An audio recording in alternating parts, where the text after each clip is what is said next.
Hare Krishna. So welcome to the Sunday Fix program, and I'm here. Maybe about for next hour you'll have to tolerate me. So thanks in advance. I'm Divya Bhakti Das, by the way, and I will try to, as my best understanding what I've learned, I'll try to reflect on that. So.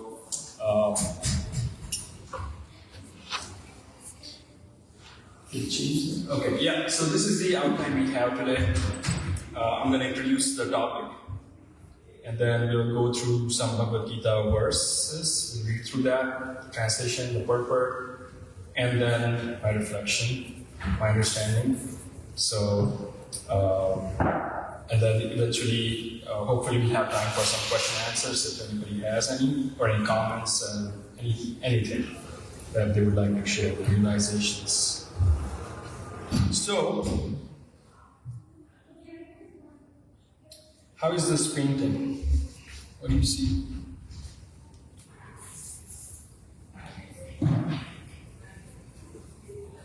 So, sorry, for the, is there anybody first time here? Everybody's for this temple. Are you here? But first time for the program. Yeah. Okay. Well, welcome to the program. And so everybody has heard about Bhagavad Gita, I believe. Yes. Anybody not heard of it?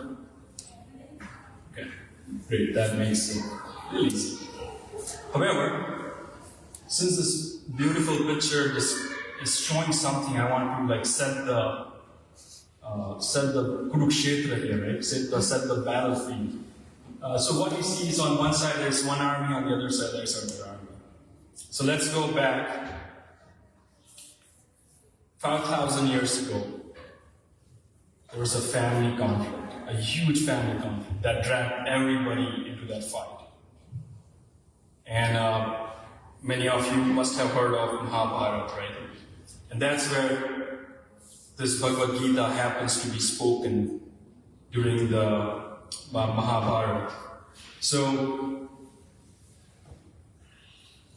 if you heard India, also called as Bharat, it goes back to king called Bharat, who conquered most of the world, or all of the world. And that's why the name Bharat came through. And then his son was Guru. So this is the lineage a little bit coming down. And from Guru, there's, in his lineage, so Guru is another famous king, Guru dynasty, that's what we call. So all great kings in this lineage, so Guru, then King Shantanu. So King Shantanu was, had a son Bhishma, who was from Ganga Devi. And then he also married Satyavati, from whom he had Chitraghna and Vichitravirya. So Chitraghna was died pretty early, and there was nobody there as an heir to carry forward the dynasty. While Vichitravirya got married to Ambika and Ambalika, he also didn't have any to carry forward the dynasty, and he also died. So eventually, Satyavati's other son from Parashurani is Vyasdev. So by the potency of Vyasdev, 3 sons were born to Ambika, Ambalika, and the maid servant. And who were they? Dhritarashtra, Pandu, and Divya. So Dhritarashtra was born blind, and although he was the elder kind of son, he's not ruling, he's not, because of his blindness, he's not able to. And then Pandu is the one who's carrying forward the dynasty, carrying forward the Hastinapur rule. So, then, coming down this lineage, Dhritarashtra has other children who we call as Kauravas. And the chief among them is Duryodhana. And on Pandava's side, or Pandu's side, we have the 5 Pandavas. Who are they? Yudhishthira, Bhim, Arjun, Nakul and Sahadev. So that's how the family is. And now, the 5 Pandavas are born by divine arrangement, like by the blessings of different demigods. So, as they grow up, there is Duryodhana, who is filled with like we see a lot of family conflicts today also. So he wanted everything for himself, and his argument was that these are like not eligible to get this kingdom. So he wanted every bit of the kingdom, not even a single one. And Yudhishthira Maharaj, on the other hand, was actually elder to Duryodhana. Also remember, when Pandu was ruling, and after when he died, Dhritarashtra was just a caretaker of throne. He was not actually supposed to carry forward. But anyway, as with power corrupts everyone, he gets used to it. And he's like, okay, this is my throne now, right? And then the son starts doing the same thing. It's like, okay, this is ours, this is mine. And okay, so be it. But, so the Pandavas, and now Krishna, where Krishna comes in? His cousin of Pandavas. So Kunti Devi is it's what like we call in India Bua. So it's Kunti Devi's brother is Vasudeva, and Vasudev's son is Krishna. So that's how they are all related. So this is all family things happening. Okay. So Krishna, of course, is the supreme God, and he's also mediating with the Kauravas, the side of Duryodhana, like, hey, let's not fight, it's not good, right? We all know battles, wars are not a good thing. A lot of destruction. And so they are trying to avoid it till the very last moment. Like, just 5 villages, that's it. You have the full kingdom. Just imagine if you had the whole of United States to yourself and somebody just asked you, just give me one Detroit or Troy. I mean, what is it? It's nothing, right? But still, Duryodhana was so greedy. He didn't want to spare anything for Pandavas. And then, the only way left out was fight it out.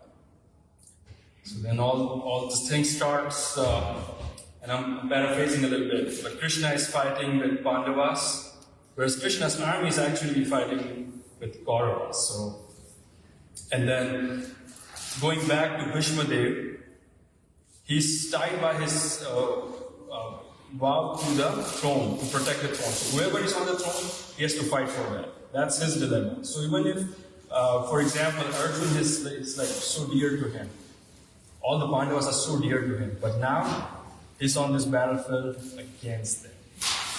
Right? And we'll talk more about that also. But this is the family conflict, and so setting up the Kurukshetra here, on one side there's Kauravas, one side the allies of Pandavas and Pandavas themselves. And Arjun was determined to fight.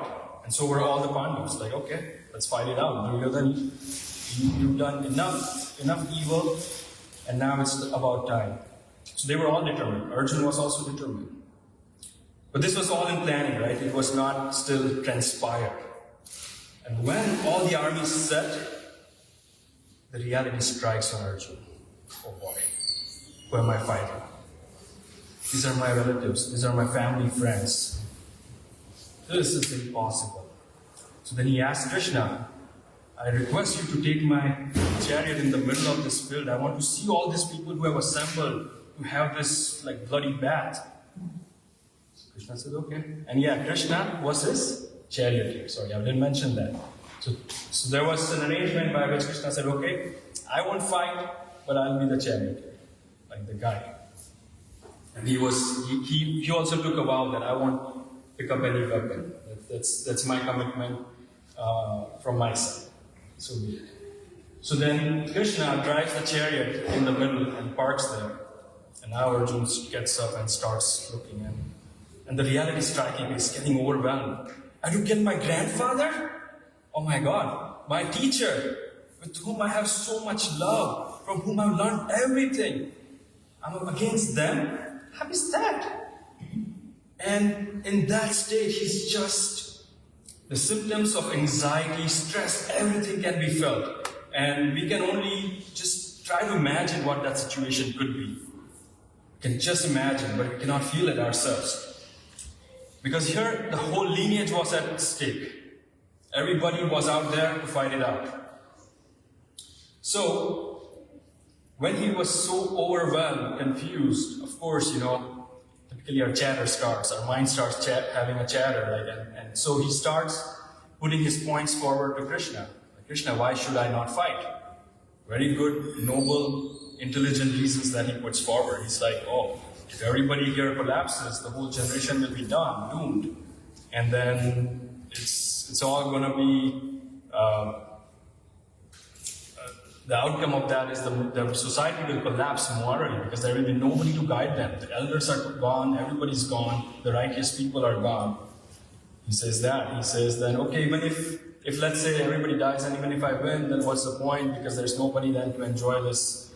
And then he gives like so many reasons. And of course he was confused. He didn't had a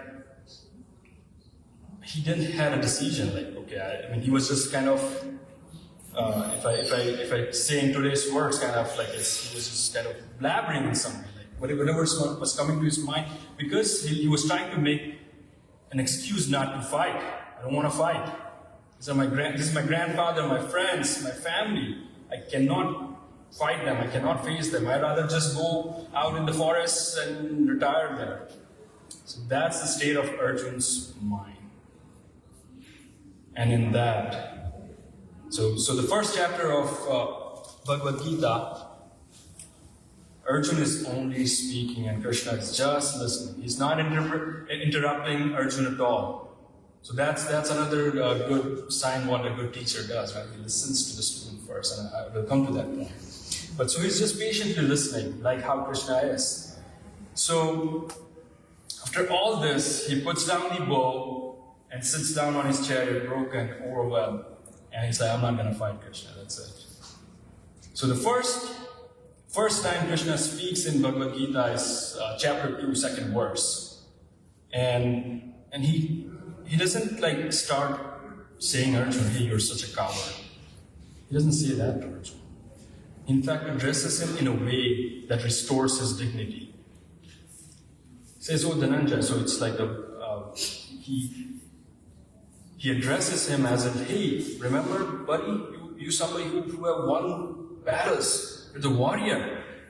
That's how he addresses him. Although Krishna was in a little bit surprised, chastising mood kind of, but that was not to demean him by any way. It was to wake him up, like, hey, you're the fighter, you're the warrior, you cannot do this, I'm not expecting this of you. And then Arjuna says, no, I just can't. I just can't. And that's when Arjuna in chapter 2, verse 7 says to Krishna that I'm confused. I cannot fight anymore. I surrender to you. I'm your disciple now. Please instruct me. So this was the honesty that Arjuna exhibits, right? That he understands the situation. He's self-aware that, okay, I think I've explained everything to Krishna. I've gone into like all the details that I could speak of. All my mind has been thrown out of Krishna, what all I thought about. But I think I do not know what I'm supposed to do. And Krishna can only guide me. So he surrenders to him. And that's when his heart becomes receptive to hear. Because now that he's exhausted, all his reasoning is done, right? He's already reasoned out everything, why not to fight? So now, all is left is to just listen from Krishna. And that's the best part. So now Krishna takes up the job of a teacher, a guru. And so Krishna then starts, the first thing that Krishna explains him or tries to tell him is, to Arjun, that, hey buddy, you're not going to kill anybody here. Because what you see are all the bodies. But within each body, there's a spirit soul, which is eternal. So, all that is being killed is just the body. It's going to be, the soul is always eternal. So he says, there was never a time when you, Arjun, or me, or any of the people assembled here were never there. Because we all are spirit souls. Right? This is like a dress that we're wearing. The body is like a dress, a vehicle for our soul. So that's the first point Krishna puts forward. But of course, it's intellectually too high at that point, right? When somebody's in that kind of a grief, that moment, how can I understand this? How can somebody start comprehending? Okay, I mean, theoretically it sounds right. So then Krishna keeps going on this Sankhya philosophy. And just because he knew that one day I would be speaking here, he also makes a point that, okay, if you think soul is not eternal, still no harm. I mean, if you think the life starts with birth and ends with death, then even more importantly, you need to execute what's in front of you. Because if you don't do that, you're a warrior. And a warrior class doesn't act cowardly. It cannot go down. It needs to do its job. The job was, they were in a battle, they were in a fight. And the rule for a soldier is to fight. You cannot back down. So even if you think you don't believe in this eternity, even from a materially standpoint, you still need to fight.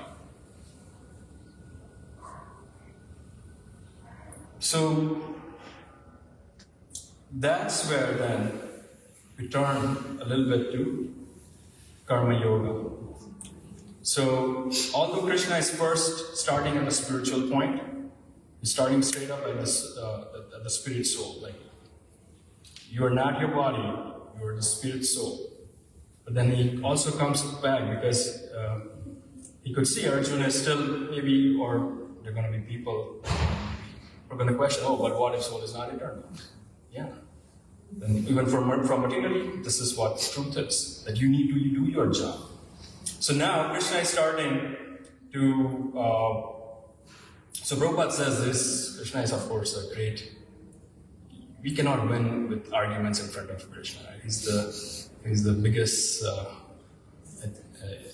don't want to say like, I mean, if we can cheat, he's even far more ahead of us, right? Because he knows everybody. So we cannot like win in arguments. He's a very logical and amazing, he would be the best attorney, right, for example.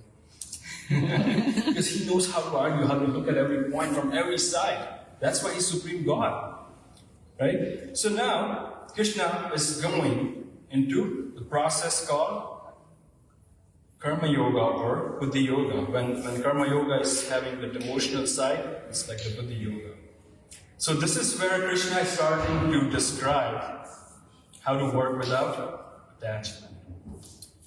So, let's see if this works out here. I have a short video here, and volume is not here.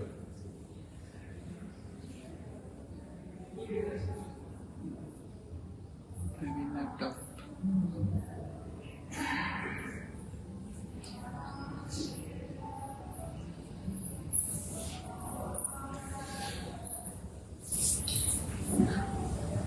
So our focus today is going to be verse 2.48.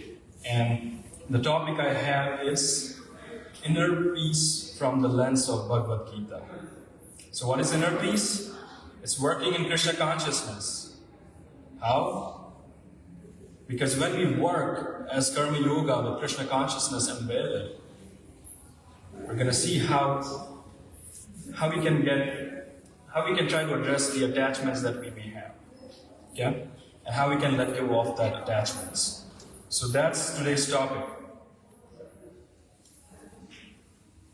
So let me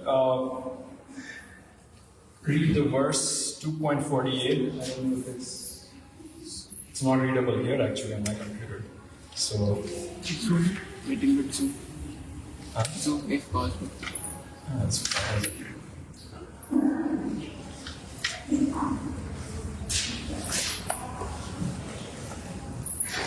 So chapter 2, the title of which is Contents of the Gita Summarized. Verse 48. Yogastha kuru karmani sangam tyaktva dhananjaya siddhi asiddhyo samabhutva samadvam yoga uchate. Translation by His Divine Grace A.C. Bhakti. Perform your duty equipoised, O Arjuna, abandoning all attachment to success or failure. Such equanimity is called yoga. So I also have the purport, and I would quickly like to read some through the purport also. Purport, Srila Prabhupada. Krishna tells Arjuna that he should act in yoga. And what is the yoga? Yoga means to concentrate the mind upon the Supreme by controlling the ever-disturbing senses. And who is the Supreme? The Supreme is the Lord. And because he himself is telling Arjuna to fight, Arjuna has nothing to do with the results of the fight. Gain or victory are Krishna's concern. Arjuna is simply advised to act according to dictation of Krishna. The following of Krishna's dictation is real yoga. And this is practiced in the process called Krishna consciousness. By Krishna consciousness only can one give up the sense of proprietorship. One has to become the servant of Krishna or the servant of the servant of Krishna. That is the right way to discharge duty in Krishna consciousness, which alone can help one to act in yoga. Arjuna is a Kshatriya, and as such, he is participating in the Varnashram Dharma institution. It is said in the Vishnu Puran that in the Varnashram Dharma, the whole aim is to satisfy Vishnu. No one should satisfy himself, as is the rule in the material world, but one should satisfy Krishna. So unless one satisfies Krishna, one cannot correctly observe the principle of Varnashram Dharma. Indirectly, Arjuna was advised to act as Krishna told him.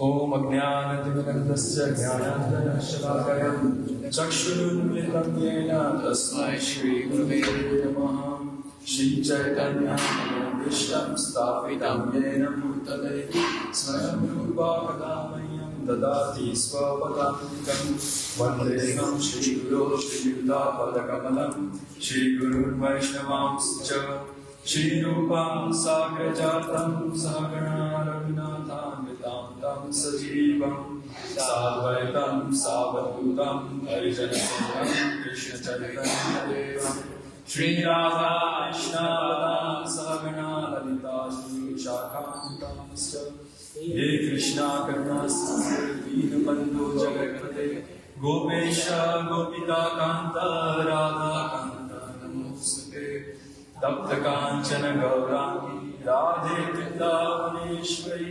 Vrishabhanusute Devi Pranamami Hari Priye Vancha Kalpatarubhyascha Kripabhundyevacha Patitanam Vaishnavibhyo Jai Shri Krishna Chaitanya Prabhu Nityananda Shri Advaita Gadadhara Shivasati Hare Krishna, Krishna Krishna, Hare Hare, Hare Rama, Rama Rama, Hare Hare, Hare Krishna, Krishna Krishna, Hare Hare, Hare Rama, Rama Rama, Hare Hare, Hare Krishna, Krishna Krishna, Hare Hare, Hare Rama, Rama.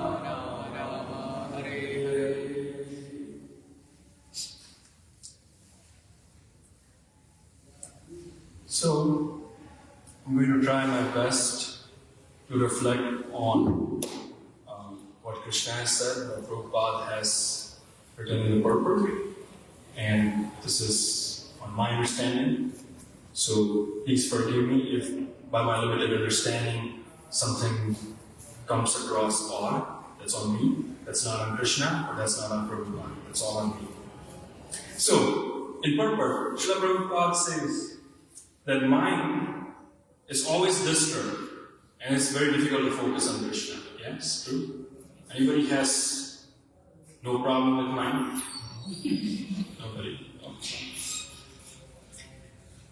And the way is to give up the sense of proprietorship. So what does proprietorship mean? Ownership. Right? Like, this is mine, or however it is, right? So that's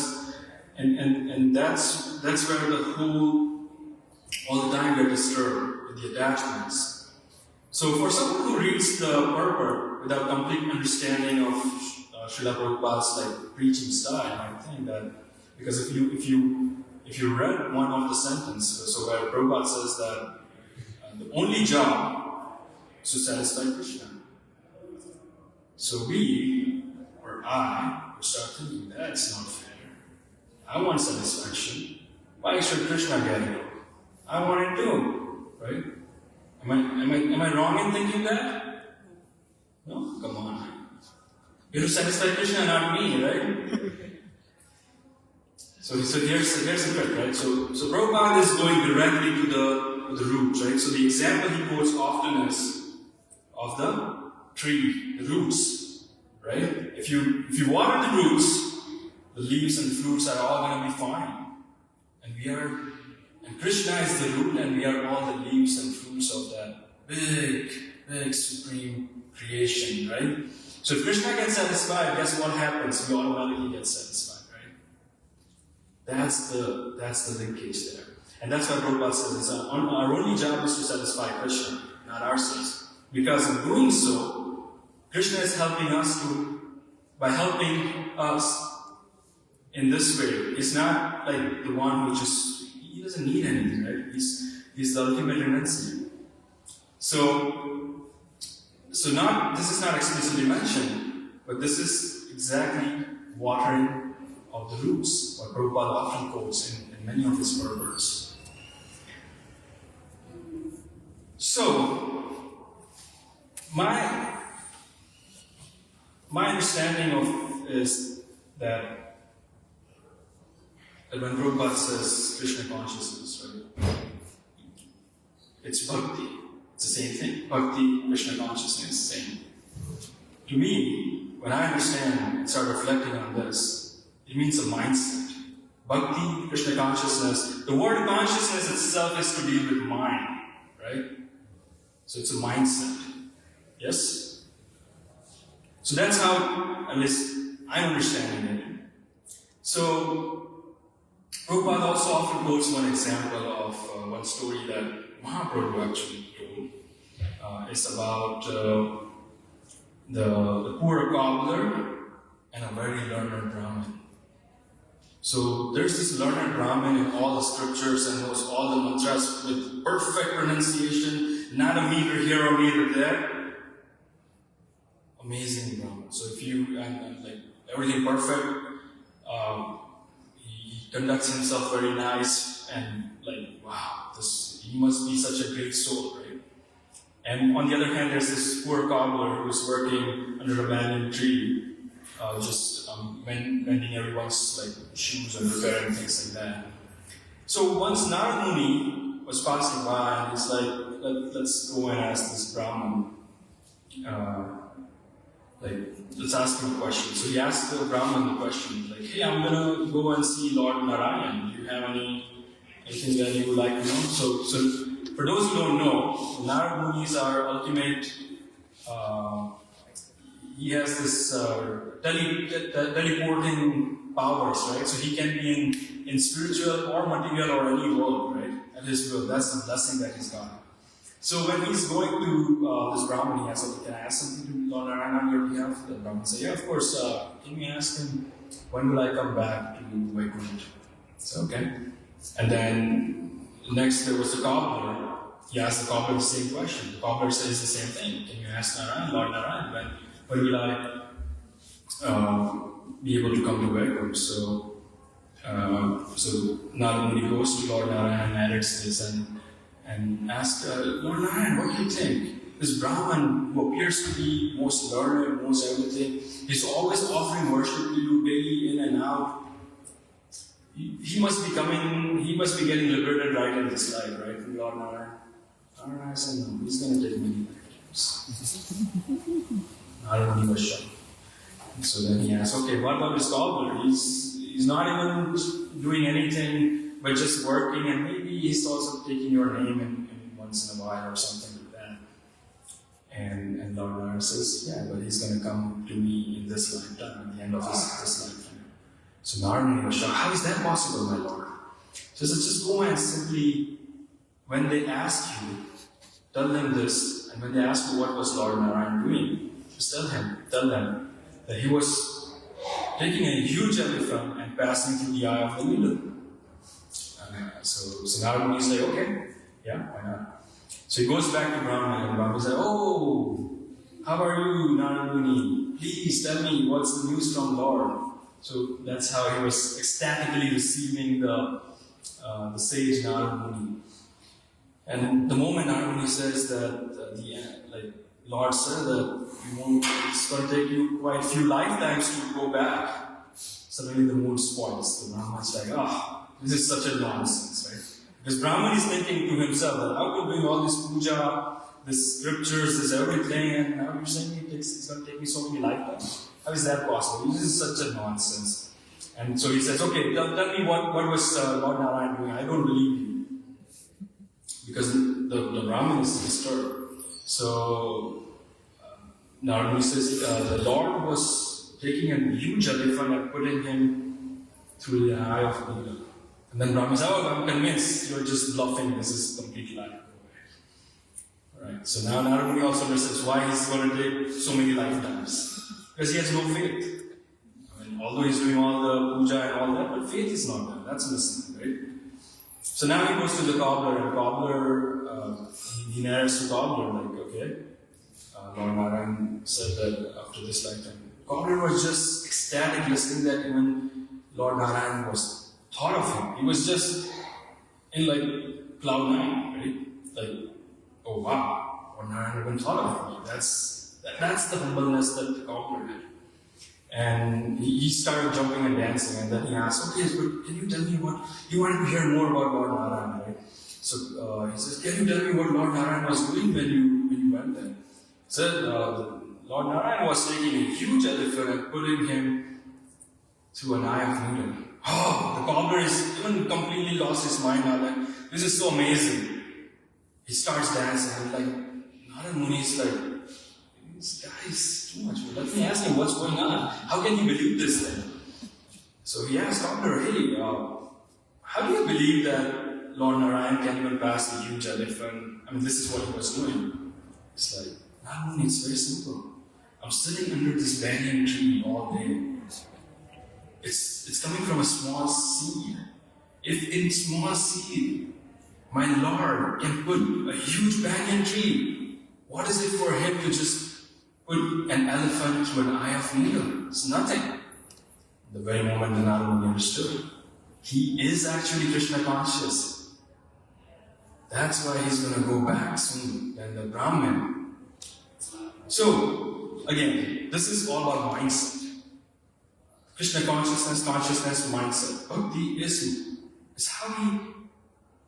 So, an example of cobbler and Brahmin. Cobbler was doing work, but he was more in tune, in sync with the Lord. Versus the Brahmin, who's in and out, practicing everything, was not in sync so much. It's good to do, but his fundamentals are a little misaligned. Of course, everyone's dear to Lord, and everyone gets corrected as they go by. So, in this verse, Krishna is not asking Arjuna, alright Arjuna, I think you're right, let's not fight. This is quite a scary deal here. No, he's not saying that. But he's saying how to fight. How to fight? What does he say? Abandoning all attachment to success or failure. So what does that mean? If Arjuna is there to win the battle, shouldn't he think about winning the battle?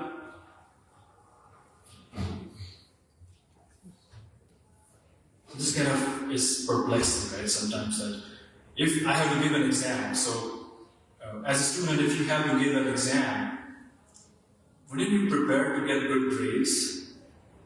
And that's why your focus should be to get good grades? But here's a little secret that Krishna is spelling here, right? That when we focus on results, we limit ourselves. The mind has limited us. So your potential could be way more, but you already limited yourself. That's one thing. Second is there's an attachment, right? Now there's an invisible attachment that you created that I want that. I want to be number one in medical school, top Harvard. That's my goal. And when you don't get it, shadow. Life is done. This is the end of the world, right? Why did that happen? Because I was only focused on the end result, on the end game, right? But if I were to really focus on something which is in my control, there's only one thing in my control. What is it? My action. How I do my thing. How I do my work. That's the only thing in my control, in our control. There's nothing else. And that's what exactly Krishna is saying. That don't care. You win or lose. Your duty is to fight. Fight. And so that doesn't mean, and this is the most important thing, because somebody might think that, if I'm not thinking about results, if I don't have to be number one in medical school or being the number one lawyer, then I might not have to work so hard. No. That's not what Krishna is saying.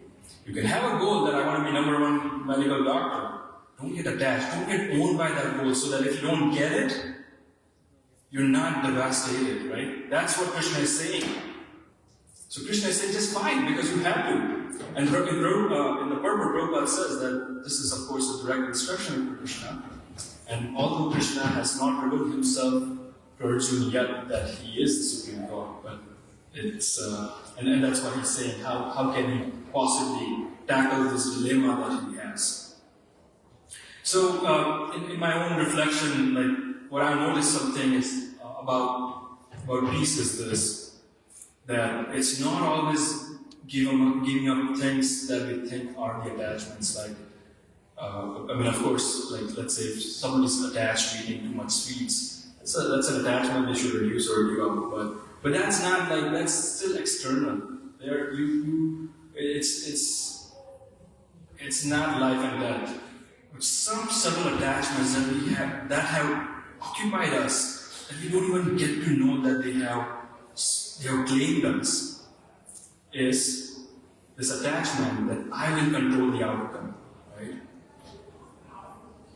So before coming here, if I was thinking, this hall should be filled with 200 people, I would be devastated, right now, right? So that's the thing.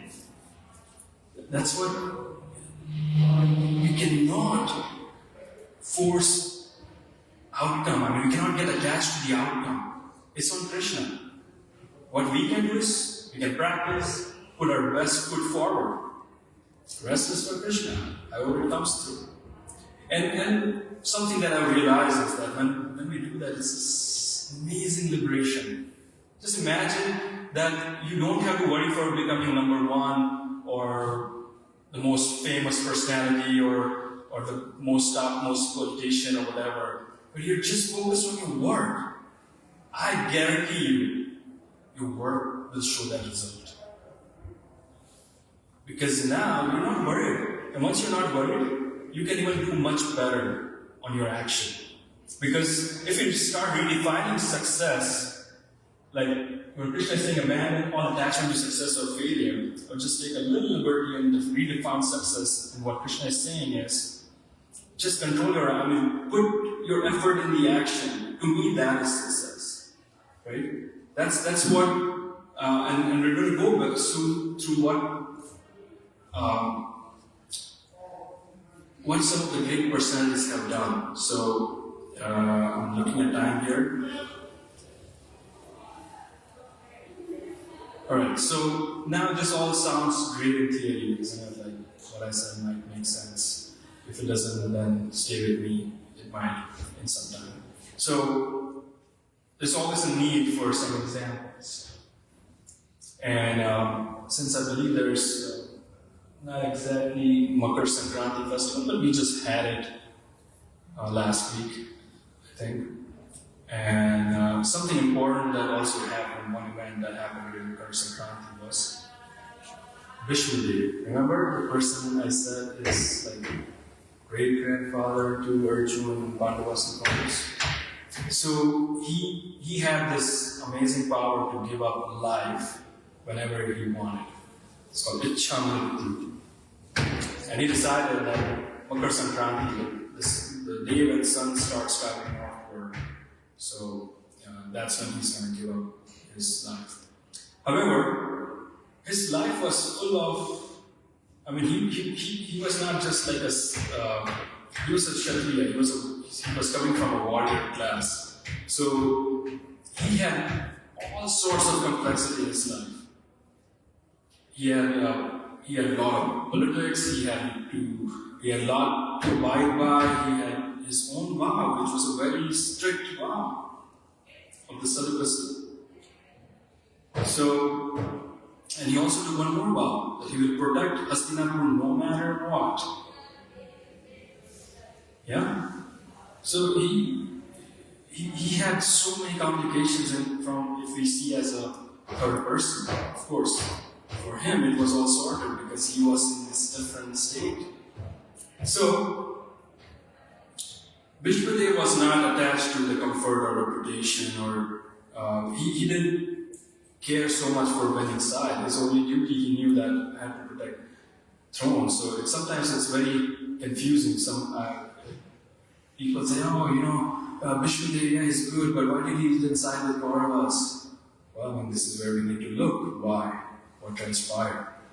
So he didn't have anything against Arjuna or Krishna, but he was just bound by his vows to fight from the Hastinapur or for Kauravas, whoever was having the throne then.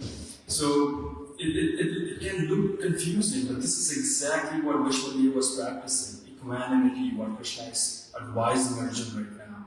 But don't get attached to results, right? Vishnudev was already there.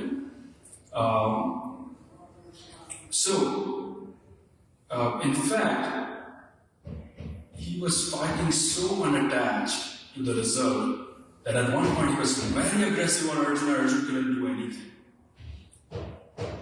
And before the war or battle began, Vishnudev had, when Krishna said that, okay, I'm taking this commitment from my side or vow from my side is, I will never touch a weapon. I will never get it into the war or battle. And Vishnudev is smiling and saying, oh, we'll see.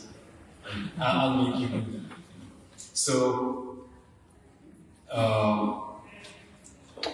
when Vishnudev is completely engrossed in doing his action, which is making sure that the arrows are shot with full power to Arjuna, and Arjuna is not able to counteract that. Krishna is like a little frustrated now, and it's a transcendental anger with which he jumps out of the chariot, grabs the wheel, and is almost, like you can see in this beautiful painting, like he's almost going to throw it at Vishnudev, and Arjuna is pleading, hey, no, I'll give you my best now.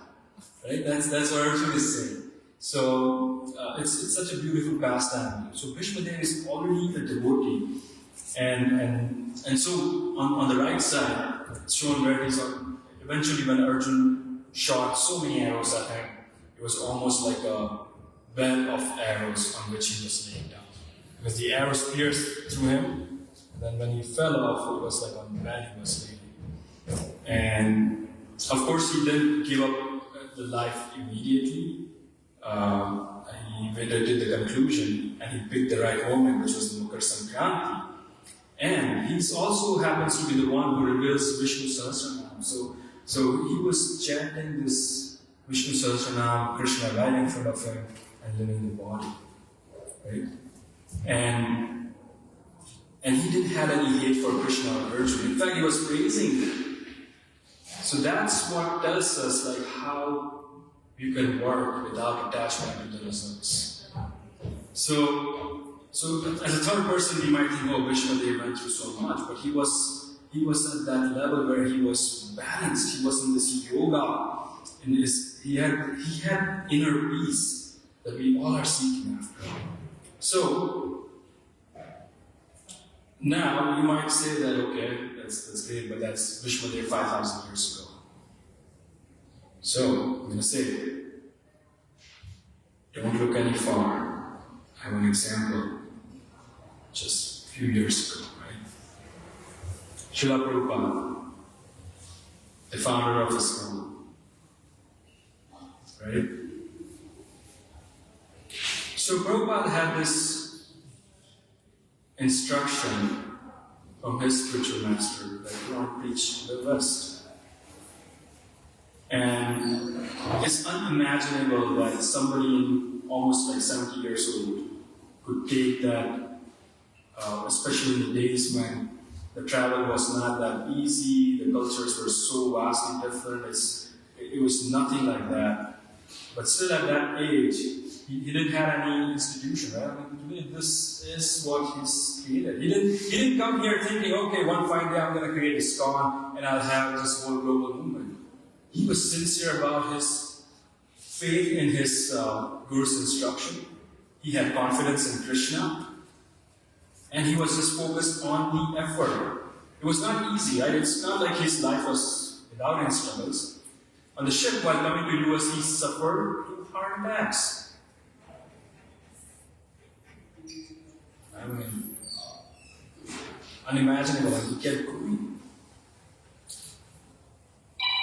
There's no certainty that if I will get success or not, just few dollars, no idea. But strong faith in Krishna and clarity that I have to do this. That's it, nothing else. And if success comes. If it doesn't. In hindsight, it becomes easy for us to say he was empowered, because of course we're seeing his life.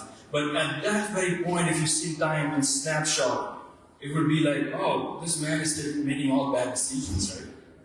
That's what somebody would have told him. In fact, when he told him also, before he went onto the ship, that this is not a great decision, Prabhupada. You are old man. Don't do this, right? Because that's the thing. If he didn't like dramatize all this. He knew what he has to do, and he just focused without attaching to success or failure. He said, I'm going to give a try. Sincere try. And that's what attracts Krishna, our sincerity. That's the most important thing. So, in this, another example, right? So, we have Vishwadev, we have Prabhupada, and all of them have one thing in common, and there are so many other great people who are not working towards results. They're single-pointedly working in Krishna consciousness. So even if they're working like a normal job, like, let's be honest, most of us here are we are professionals, we are seekers, we are, they're doctors, they're lawyers, who not, right? So that it's not like that's one part of my life and then this is my other part. No, it all has to be integrated. Because even if let's say you're working, let's say you're preparing for exams like as a student, right? Your only focus is that you're going to give your best and offer it to Krishna. How? You bring the transcript here and offer it to Radha, hey, this is my offering. No. But once we get in that consciousness, we start tailoring ourselves in spreading the message of the Lord and Krishna. That's our ultimate offering. To bring back as many souls possible to Krishna. So, and I also want to be very, very careful in saying that when I'm saying that, okay, let's focus on results, not focus on results, but just on action. Let's not be lazy. So it's not like, oh, there's no need to plan because, Prabhupada came here with a few dollars and no such. No, that's. And every individual is different, by the way. So we do our best. Remember that. We always do our best. And then we move on. So let's not take make Krishna as an excuse to, oh, Krishna has said this, so I'm not planning, I have no responsibility, I don't care where my family is now, Krishna will take care, everything is taken care of. No. The responsibility is still there. That's our job, right?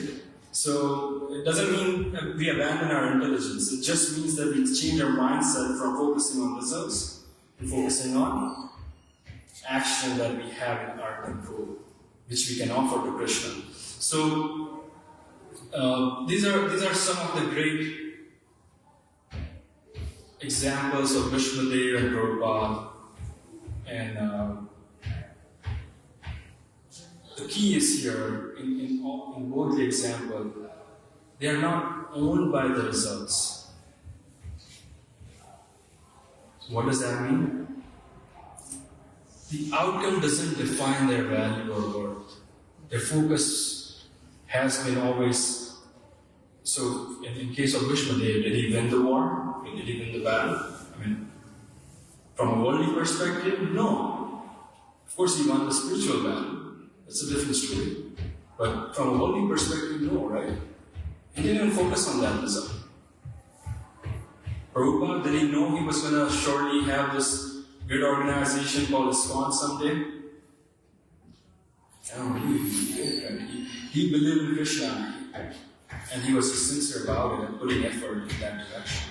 That's how the change came through. So, one thing if you can take from this is, like, think every day, can I act in a way that the result doesn't own me? So that we don't get carried away and when the anxiety strikes. Because if you get attached to the result, and when the heartbreak happens, when we all go through heartbreaks, who doesn't? Right? That's life. So when that happens, if you can only honestly reflect back and think, did I take right actions? And the answer is, yeah, I did my best. And that's it. That's it, you're done. Outcomes, Krishna's. Right? Man proposes, God disposes. So we can plan the show, but the applause is in Krishna's hand. He will decide if you get the applause or not. Yeah? So, finally, I'm coming down, we're running out of time here. But I just wanted to anchor back quickly here that when we think about attachment, we often think of things like money, possessions, and different comforts, right? But if we address even more subtler attachments that are actually so much embedded, like I want to control this, or how I'm perceived, if I'm just too attached to how I'm being perceived by others or something, or the outcomes, right? That's if we get detached from that thing, I guarantee automatically the other, then you're not even attached to anything else then, kind of. So these are the more subtler attachment that, I cannot plan that what I said today, if each of you will appreciate it. I can't plan that.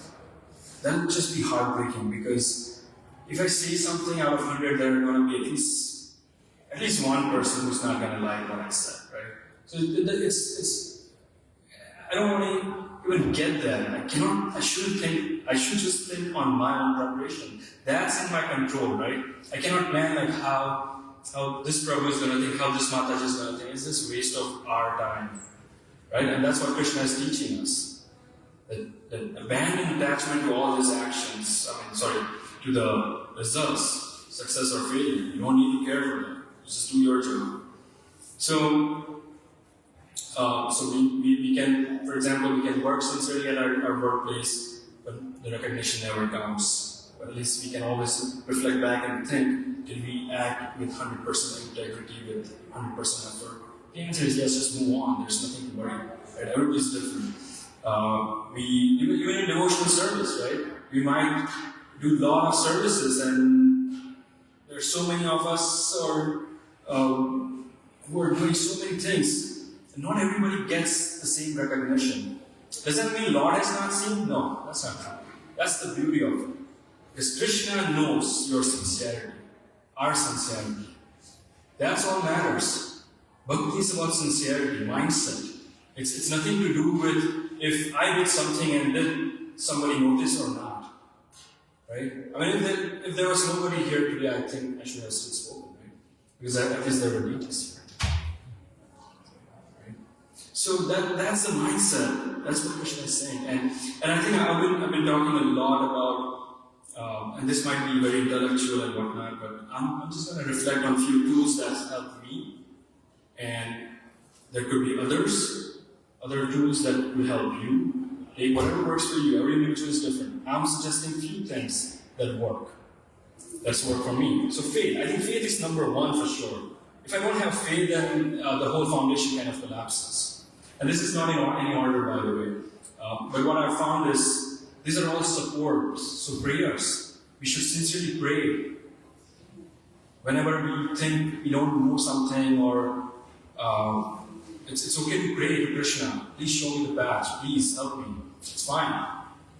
Right? That's how the grace comes. Because without grace, nothing comes. And what is grace? Grace is Krishna's effort. But how does that come? When he sees our sincerity. So grace in turn means also sincerity. If we are sincere about our effort or our offering to Krishna, the grace will come. And then, of course, importantly, we have to be self-aware. So we can pick ourselves when we go on that path where we get too much into focusing on, I want to be number one, right? I'm sleeping, number one. No, let's not do that. Let's not lose ourselves to the results. Let's keep our soul in service of Krishna, right? Let's just, and that's where chanting helps. The Hare Krishna mantra is the solution to everything. It's a support system where it brings you to now. You can focus on now, and when you're becoming more present, more aware, you can start experiencing this what is detachment or attachment? And it's an amazing, liberating feeling when that happens. So that's my opinion or my reflection. Of course, there are so many things that anybody can do, and that's the beauty of devotional service. That it's Krishna allows variety and there are so many different ways. But something that's worked for me are these tools. I'm not going to say these are the only ones, because everyone is different, and every soul might have a different little bit adjustments here and there, right? So it's just like when we get that Tylenol, right? They show you like, if somebody's this young, this old, or this weight, then this is the dose. It's like that, and it can be all different for everyone.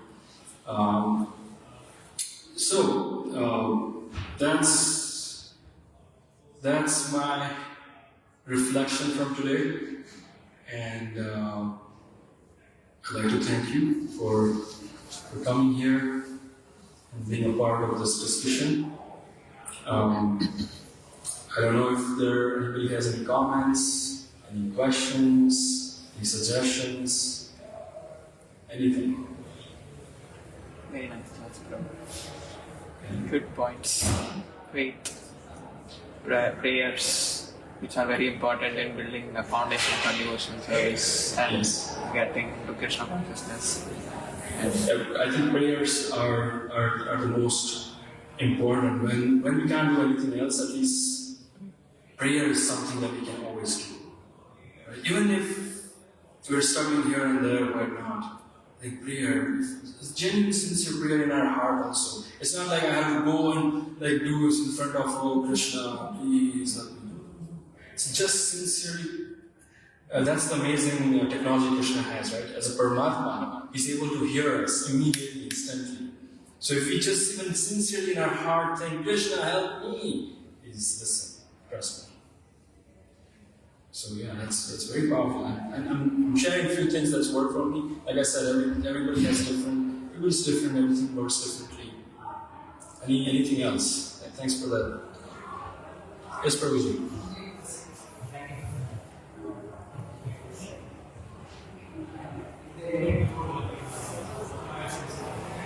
I can't hear you, bro. How to stay in sincerity? Unfortunately, I think this is the part of the journey, right? It's like if there was a tool to become sincere, like a button or something I could press and just be sincere, then we all are robots, right? If we start thinking, Krishna wants the love from us. So we have to, as a journey, realize this. And that's why, to me, I'm just going to say that self-awareness is the first step. If you start becoming self-aware, I think the sincerity will come. Because I think when we're self-aware, we know it's like self-aware, and so we take a posture of like a fly on the wall. Have you heard that analogy before? So let's say you and I are talking, right? But there's a fly on the wall who's observing this conversation, right? And that's what it takes, kind of like that's self-awareness. When you can put yourself, your emotions and everything out of the context and look at the situation. So that's number one, I think, and that will help us to become sincere. And prayers. That's the and chanting, of course, because with chanting we are calling for that help, right? So it's kind of prayer also, and it's very, very, very, very, very, very important that when we are chanting, we just listen and being now, be present right there when we are chanting. Because if the mind starts going here, then which it will, but that's where self-awareness comes into play, right? If you're self-aware, we know that mind has drifted, that's where bring it back. And it's a struggle back and forth. Eventually, the tough mind will become your servant. And then you'll be sincere forever. That switch will be turned on. That's my understanding or observation. I think, like I said, everything works differently for everybody. But what our teachers have said, right, like it's chanting is the key. So even if you pick that one thing, you'll automatically come to sincerity. Thank you, Prabhuji. Any other comments or questions? Yes.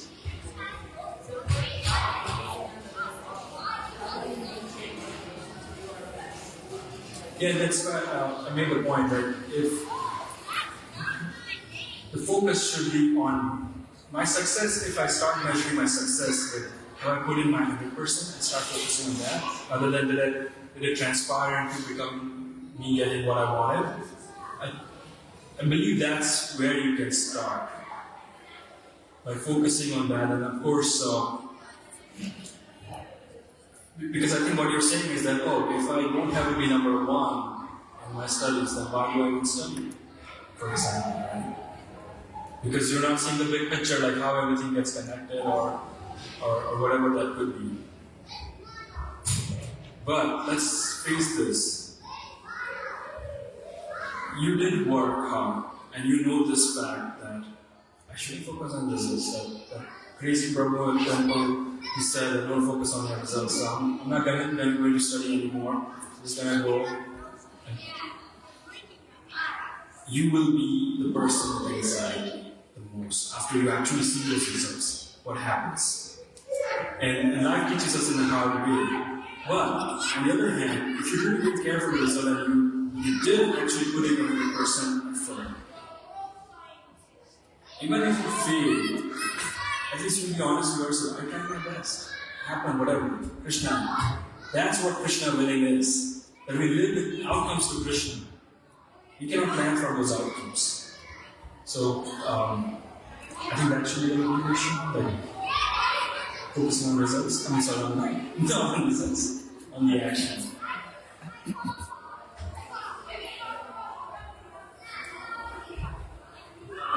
Anything else?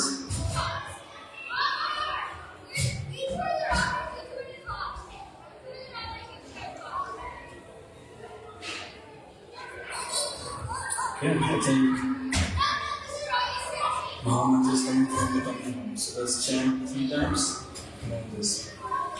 Hare Krishna, Krishna Krishna, Hare Hare, Hare Rama, Rama Rama, Hare Hare.